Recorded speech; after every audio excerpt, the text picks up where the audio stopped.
दाव क्या होता है?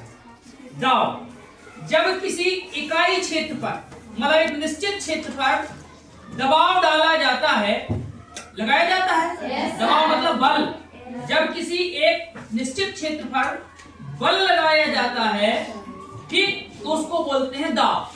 अब ये तय है कि यदि जो क्षेत्रफल है वो अधिक होगा तो जो उस पर बल लग रहा है वो बढ़ जाएगा, तो दाव कम लगेगा।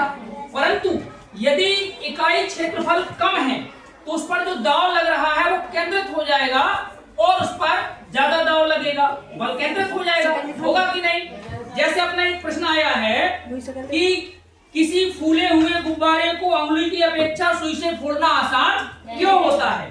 तो ये अपना गुब्बारा, ये अपन ने दबाया अंगुली से। अब देखो अंगुली इतनी है चौड़ी की नहीं? चौड़ी है, तो ये हो गया इकाई क्षेत्र इसका ज्यादा, और इस पर लगाया जो बल है वो क्या हुआ, इतने क्षेत्र में बढ़ गया। अब यदि ये क्षेत्र कम हो जाए, ये क्षेत्र कम हो जाए तो जो बल है वो ज्यादा हो जाएगा कि नहीं? तो देखो अभी फूटा क्या इतने लगाने पर? नहीं फूटा। क्यों नहीं फूटा?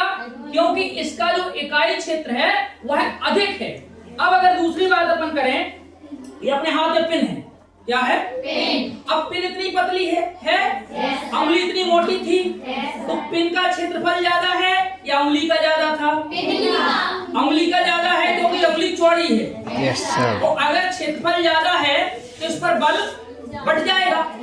अब ये है इसका क्षेत्रफल कम और बल तो उतना ही लगना है, तो क्या होगा कि ज्यादा दबाव पड़ेगा, दाव ज्यादा पड़ेगा तो फूट जाएगा। देखना इतने फूट गया। Yes sir. समझ में आया कि नहीं? Yes, sir. आ गया? Yes, sir.